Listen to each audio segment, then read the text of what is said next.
attended 2 meetings here. All with them. Singleton, can you make sure we cut the audience noise out? We can't hear the speakers. It's a public meeting. Yes, ma'am. So I've had an opportunity to attend 2 meetings in the last week, and I must say that whether it's true or not, it does come across as if the community, the will of the community is being undermined. And I think we need to be cognizant and not make the community feel as such. I own land here, my parents own land here, grandparents, etc. So to the city council, as my sister iterated, make sure you're listening to the community. Right. Also, I would say that it's very important that if we have existing problems in the city, let's resolve those first before we start proposing the big gamut, right? Because maybe those other things won't come to fruition, possibly, just saying, okay? I would also like to say that it's very confusing to me to hear things are transpiring and nobody is aware. So there's definitely a level of transparency. There's a problem here. And, you know, I look at everybody in this audience. I'm not 2 or 4 anyone in particular. I own land here. But it does come across as being somewhat predatory. And again, I know people want to build, they want to build a community, et cetera. I get it. But it's up to you, City Council, to incorporate rules so that some of these things don't even float to the surface, all right? Because there's a lot of things that are going back and forth, and if we put some rules in place, I can't tell you how to do that, that's not my forte, but if we put some rules in place, some of this friction, if you would be eliminated. So, quite frankly, I like to retire here in Prairie View. I am a Prairie View grad, and whatever decisions you guys make, we have to digest it, but be mindful that it does come across as being not clear and clean. All right, and I think if a community such as what we have right here should be cherished, and it shouldn't feel like people are not being heard one way or the other, because everybody has an agenda. I don't care who you are, you have an agenda. You have an agenda, and we want to make sure that we're doing the right things for the city, because we all know that everybody else is coming in on Prairie View. We know that, right? I mean, that's not a secret, it's happening. But if we can't come together as a group of African Americans and whomever else is in here, I can tell you right now, it's going to happen. It's going to happen faster than any of us wanted to, because they see the dissension between us in this room and in this community. So whatever we're going to do to figure this out, we need to figure it out fast and let it be whatever it's going to be. But do take in consideration. I mean, it's a lot of elderly people. There's zoning already in this city. Let's encapsulate on that zoning that already exists, because it does exist. Use it. Use it. Okay, if it's already been identified as such, and the other thing is, let's get it straight what these maps are supposed to depict and not depict. Because that meeting I went to the other day, I was shown 2 maps, again, not calling anybody out, but you can't tell me that something says something and it literally doesn't. Because just because you said it doesn't make it true. All right, so we got a lot of cleaning up to do, but amongst this room within itself, there's a lot of contention, a lot of contention. I mean, people probably are stressed out, and it's just too much love in this community. And I know love doesn't solve everything, because trust me, I'm not necessarily the most loving person myself when you cross me, okay, but it's a lot of nastiness going on in this community, and it's ridiculous. I mean, it really is. It's very, so that's all I'm going to say. So hopefully things aren't transpiring under the table, and you are listening to the community. I do not need 2 more amendments. Thank you.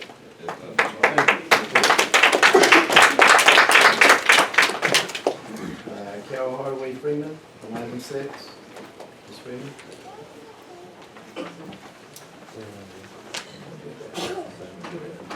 Once again, I don't need to address the audience. I appreciate you all being here, and I cherish the fact that you are standing up for what our forefathers have lived for, so that we can see it. I address you as the city council because you are young. You are living a life where you can make things happen. You are making things happen. You have come into a position of power. And I know you're not going to misuse it, because you didn't get here by yourself. Your parents whether it was your mom, whether it was your mom and your dad, whether it was your grandmother, your aunt, I know that you have the right things instilled in you. To discuss whether or not we have property here. I've got property on both sides, and closer to the last one. I wouldn't put this in your mother's backyard. Please don't put it in ours. We already have too much back here. Work with what we have. Let's make the changes that need to be changed with what's already out here. There is property that has been identified as such. They can put big buildings there. They can put multi-families there. Don't put them in our backyard. We're drowning already. We're drowning already. You know, I've said, I'm not coming for your pocket, and I never, ever will. I'm coming for your heart. Because I know that deep down inside, you hear us. And I know that you have the power to vote the right way. And it was said that the other night in the zoning and planning committee that number 6, pre-dome or whatever it is, that, yeah, they withdrew their application. But in the zoning and planning committee, they decided to go against it. And now I'm hearing we're going for it? What the heck?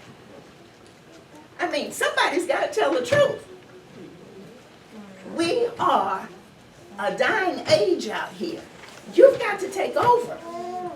And believe me, one day you'll be wearing our shoes. Listen to us, because you're going to need somebody to listen to you one day. Listen to us, please. You're right. This city needs to grow, but it's not growing in the right place. There are places where this city can grow.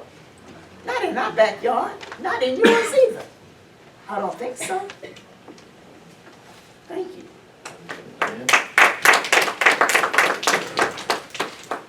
Charles Brown? Oh, I'm sorry, Ms. Freeman, for the record, did you receive a letter on item 6? You Yes. said you got one on item 4. No, we got the letter on item 6. We hadn't gotten anything. And I'm So you right got there that on with item Barnett and Fuller Okay. as well. Yes, sir. To the town mayor and to the public. You know, it's real ironic for the way things are going. And you let people come in here, now, how much money is it gonna pay and help us? Like the sewer. You even got roads out there on Richards Road. When it rains, you need a boat to get across it. Can't get the ditches clean. It looks like a jungle side of the road, and people worried about what's in somebody's yard. See, whomever's doing it don't have the priorities right here, number one. So you need to clean up what you messed up. Amen.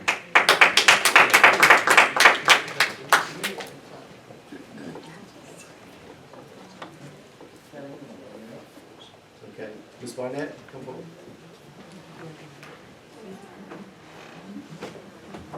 I'm not gonna be long, I just wanna reiterate what I said earlier in the previous rezoning project. I'm still against this one as well. And like I said, we have areas within Prairie View that are zoned for R3s, multi-use, commercial use, multifamily use. Put those type of projects where they belong and not next door to our homes and on our property on Richards Road. Also, the mandate for the students is is for the campus. It's not within the city. So why doesn't the university provide housing for their students on their property and quit throwing it down our throats on Richards Road?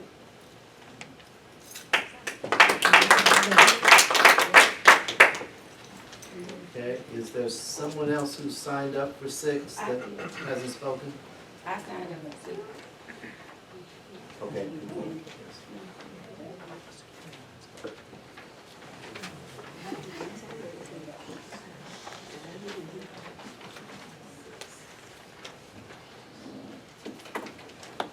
once again, let me stress. I keep hearing the same thing. There are issues in the city that need to be resolved. And there are serious issues in the city that need to be resolved. But in order to resolve the issues that need to be resolved in the city, you have to have some money. And money comes from property tax, sales tax, and if you're blessed or whatever, you get a grant every now and then. But it just doesn't, we don't have in Prairie View as an agricultural community, and we had good farmland, but we don't have trees that grow money. So money has to come from somewhere in order to do the things that we need to have done to improve the city. When you have developers that are willing to help the city provide infrastructure improvements, then I can't understand why we're giving them a hard time. Especially if they're Prairie View graduates and they have roots in the city and they have expressed a love for the city. To me, in my opinion, where I come from, we should be embracing ours and saying, come on, baby, let me show you how to do this. You want to build a development? Let me show you what we need. Let's see how we can work this out. That's what we do. But every time you tie the hands of a private developer that looks like Mr. Pridham, what you're doing is opening the hands of people that don't look like him. Namely, people that work for American Campus Housing, for example. Because every housing unit that we don't build, they fulfill. And another concern I have with the city council, for example, if you're working for American Campus Housing or some of the housing on campus, you shouldn't even be voting or discussing anything that has to do with student housing or housing on campus. You shouldn't. That's a conflict of interest. I think you need to be more specific. No, I'm just making a general statement. I said, if you do, you on my 3 minutes. That's all right. You on my money. It's all right. We can pause just 3 minutes because first of all, I don't work for campus housing. And I believe. Well, then I'm not talking to you. But in the event, but you're speaking in a public meeting and you're giving false information. No, I'm not giving any it's not- fault. I said, it's not- if it's you not- work for, It's if not- you work for, if you do. If you don't, then I'm not talking to you. No, there's no arguing back and forth. I don't care who it is. I'm If addressing the public. I'm not talking to her. No, she has the floor though, Councilman, let's let her in before you have yours.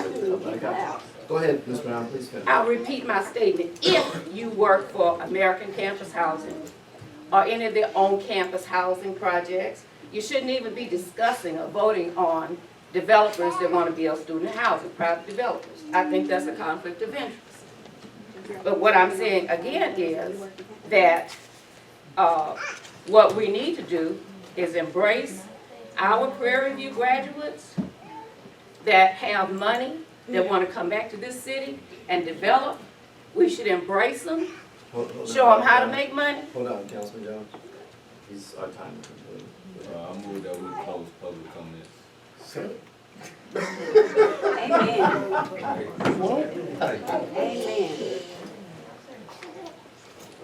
You don't say something, be correct.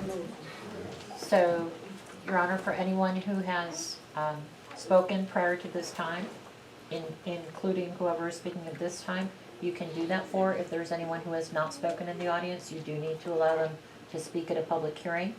And per precedent, you would also allow the applicant to rebut. Oh, that's it. Okay, so are you saying the current speaker is shut down based on the motion? Well, he's not going to spend time. Yeah. Yeah. Well, no, my time ain't up because you interrupted my time. I paused it. That's the mayor's call as to whether or not the initial time is over. Okay, finish up, Ms. Brown. So, in If the conclusion, motion was Hold. made and seconded, you know, right, But if it's an improper motion, it's invalid by, If the original time frame that you've been allowing everybody else is not up, then she gets 3 Well, minutes. This she is gets her 3 second minutes. time speaking for 3 additional minutes, and we gave each person 3 minutes. We But didn't it's a extend- public hearing, it's not citizen Somebody need comments. to slap the Well, shit no, out I'm of not her. ruling, not the attorney. Okay, So, sorry. that's not an I'm- issue. I'm asking for clarification. Somebody else got the floor, you're not So supposed to each talk. person before, the first time they spoke, we gave 3 minutes and an additional 2 minutes. Not every other I've person been on that after count that for many years. spoke for 3 minutes. We didn't make any person that I spoke didn't 2 take times for an additional 2 minutes. And so Ben Ashish has spoken for 3 minutes. We're not making a So second each, additional. each public hearing is separate speaking times, and it's up to the mayor to make the determination as to whether or not her original speaking time has been exceeded or not. Please finish. So we can- Thank you. In conclusion, for the third time, I'm suggesting that we embrace our Prairie View A&M graduates who have gone out, got enough money to come back home to Prairie View and invest in building the city. They're willing to build the infrastructure, with the university wants to charge us extra for wastewater storage. They're willing to help us build a wastewater sewage plant. They're willing to help us build a water tower. They're willing to help us build pipes underground. And that's what we need, y'all. Thank you. Okay.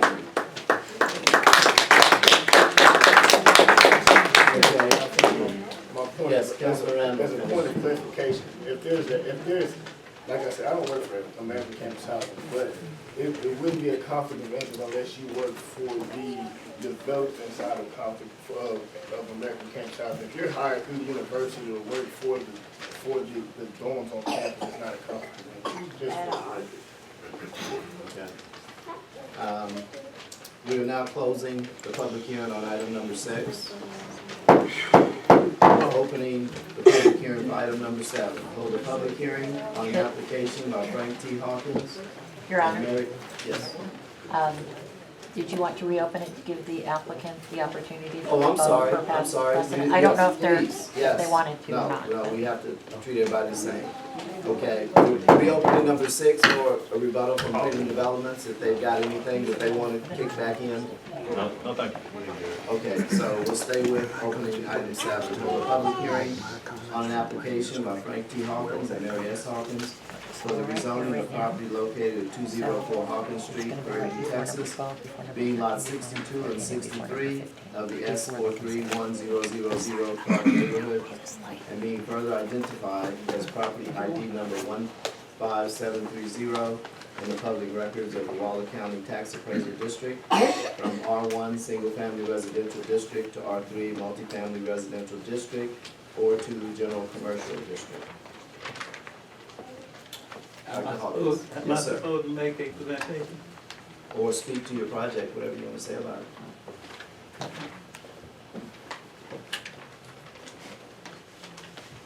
I thought that the planning and zoning committee is going to make the presentation.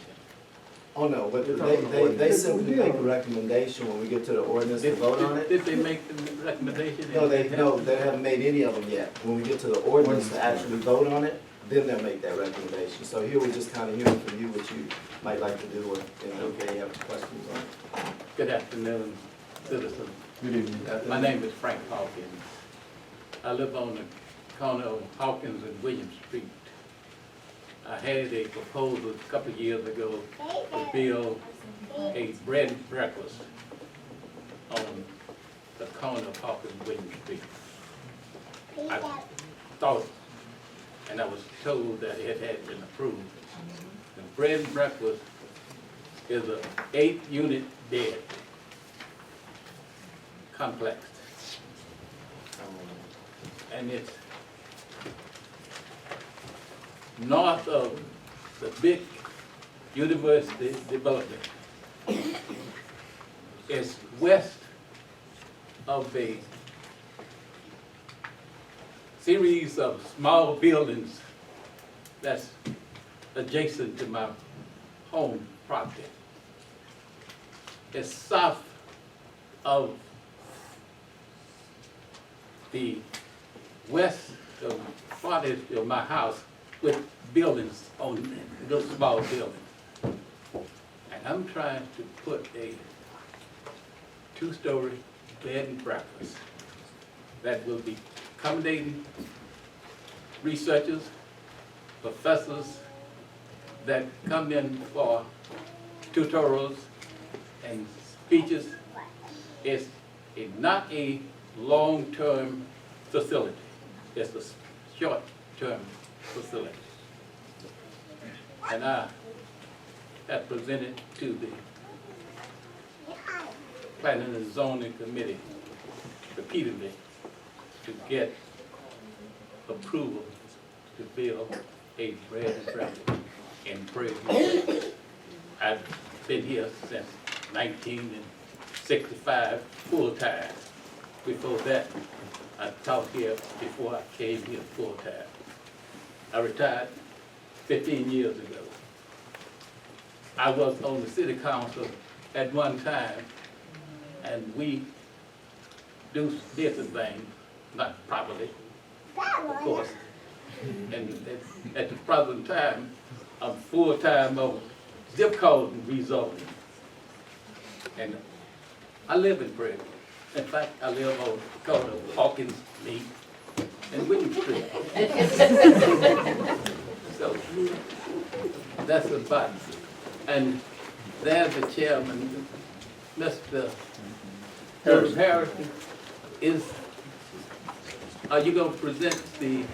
No, not at this time. I would like to make a small comment, if I may, for clarification to those who may not know. If it's, Hold on. if it's in your official capacity, you have to wait too. No, it's not in my official capacity. Then you can't speak while you're speaking, so hold on just a second. Let's let him finish, and then I'm we'll have finished. people speak to it. then you can I'm speak. finished so he can speak. I'm finished. Okay, all right. Floor is open, you can speak to it now. Would you like me to approach the group formally, or can I make my comment from here? Well, okay. If everyone can hear me, I just wanted to applaud Dr. Hawkins for his efforts, and to clarify that the location of the place that he's speaking of, aside from terms north, south, east, and west, it's across the street from where he currently resides. So he has a vested interest in the quality of the place because it is not somewhere away from where he lives. Thank you. By the way, it's my property. I paid for it. Number, about 10 years.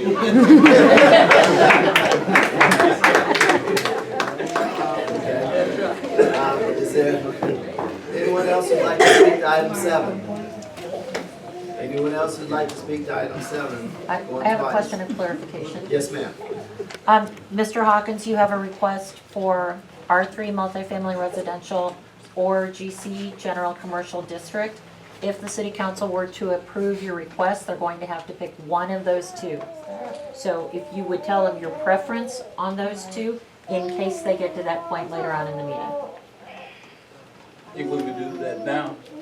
Yes, sir. Just make a distinction between R3 and R3 is multifamily residential.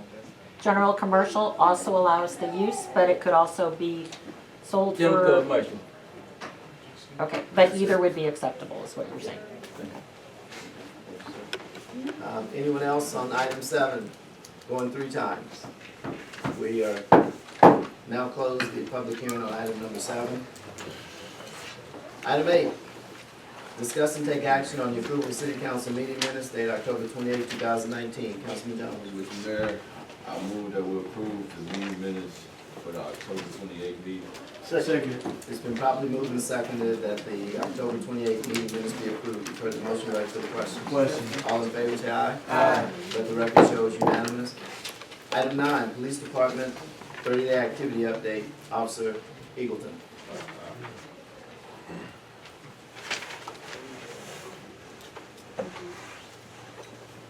Officer Eagleton, please report.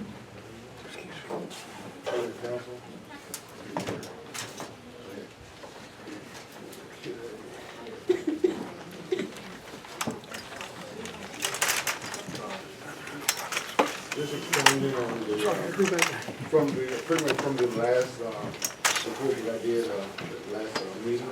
Speak up just a little bit, make sure. Okay.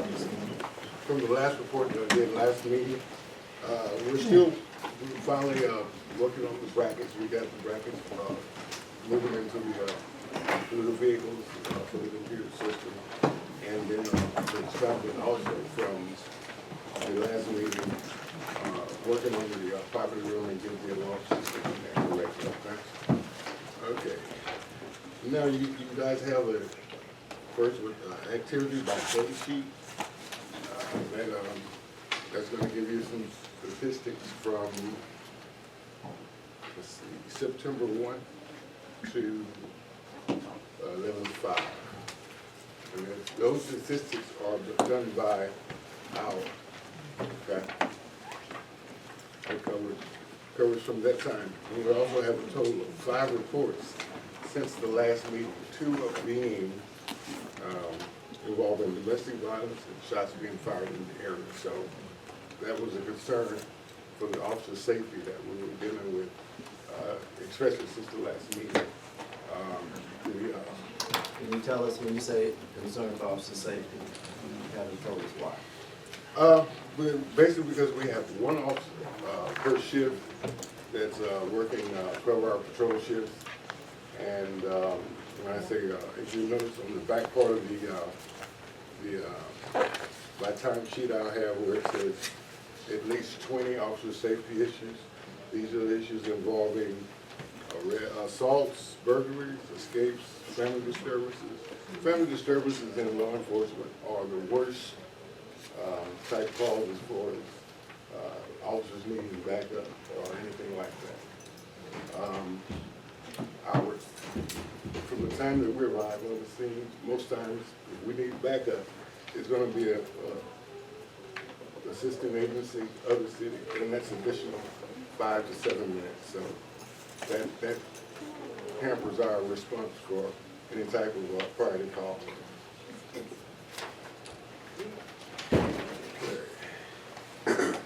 Now, question or confirmation, in meeting with Officer Den, he mentioned he had one situation where he was concerned because he was in a sense surrounded with domestic violence, Right. and he was by himself. Right. But was that the same night when we went to, the guy got shot in the stomach? Was that the same night? Is that my understanding? Yes, that occurrence happened actually both in the same night. It's listed in your, It says 2 different days. 2 different days. So not even after 12? Was it the next day? I think it was. Yeah.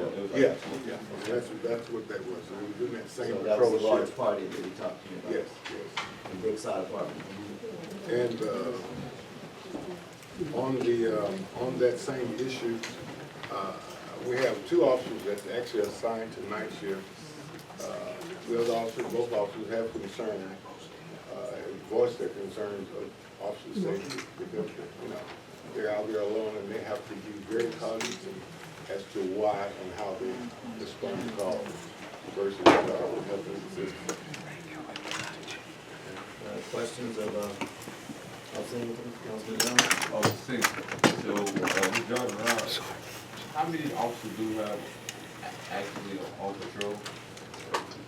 Right now, In the day, I was told that, we got 1 officer that patrols, their shift, but I know it's been times where I came to City Hall, and 1 officer be here for the series, and another officer is driving around the city. So I'm asking, how many officers, what are their shifts? the day side is going to be 6 A to 6 P. Night side is going to be 6 P to 6 A. All right, so my question is, in the reporting that you see, you say it's from the same officer, but on one day it's 2:40 a.m. in the morning, so what time will you get off? It will get off at 6 a.m. You get off at 6 a.m. in the morning, and then when will you be asked to come back into work? The following night, the following evening at 6 p.m. All right, so he'll get off at 6 a.m. that morning, and then he'll come back that evening at 6 p.m. Any other questions? So and with that, we expound on that. Whenever we're so shorthanded, whenever we work a 12-hour shift, it's kind of hard to ask the officer to stay over even more than additional 4 hours because he has to be back. And then my next question is, the Brookside incident, Do we not have an officer that patrols Brookside? No. I mean, so does Brookside pay officer that may work for the city, over there, late hours? Yes, I do, but at that particular night, I do believe it was either maybe a Monday or a Sunday or Monday night, and there's no officer there at that time. Ms. Mayor. Yes, sir. Councilman Wallace. So, Officer Egerton, for clarification, does Officer White patrol or not? No. So, but in the past, he has patrolled. Let me expound on that. Officer White's primary duties are to the court and to, ordinance violations. Now, we have in the past asked him to come out whenever we have an officer by himself to assist, but he doesn't physically drive around and patrol. And he does warrants for the Yes, court. yes, he does. Well, last meeting, we asked Officer White if he still patrols, and Officer White in the room, full of us, and the citizens that's coming back, from that previous meeting, Officer White said himself that he still patrols. He comes out and assists when we're asking him, but for the most part, Officer White sits in the office and does his daily duties as what he does for the court, or that. He doesn't physically just drive around and patrol this issue. He doesn't work a shift, but he assists us. If we need, because like I said, we're shorthanded, and he has came out, and I've called him as well, you know, and we try not to bug him as much, but when officers are by themselves or whatever, he'll come out and assist. So for understanding, before he was relegated to doing warrant and office work, at one point was he split like doing patrolling at some point and then coming back another day and doing the work in the office? Yes, it was split. So when did that change and why did that change? I don't know why it changed, but I know it changed probably a month or so ago, something like that, prior to Officer Ross leaving. So he was patrolling some days and then other shifts working in the office, but now it changed to now he's mainly doing office work and then only patrols when he's asked to do so. I do know that he's been into the court to assist with getting a lot of the warrants that were behind and trying to get that revenue in for the city. Because And the warrants is not office work. Some of it's phone calls, but then he goes out to serve and place the thing on people's doors and let them know, that type of thing. That's more of what he does for the court. He does the bailiff 2, possibly max 3 days a month, Your Honor, am I right? Something like that, depending on when the court day falls. And then Mondays only, he generally tries to do the code enforcement situation. Okay, so you put him more so to the code enforcement work because of the backup? No, because it needed and wasn't being done. And that's why we sent him to code enforcement school almost 2 years ago. Yeah, but from what he just told us that, so these are some questions of which sound repetitive, but each time we get a different answer. So even Councilman Randall himself had thought that Officer White was just solely on code enforcement, warrants,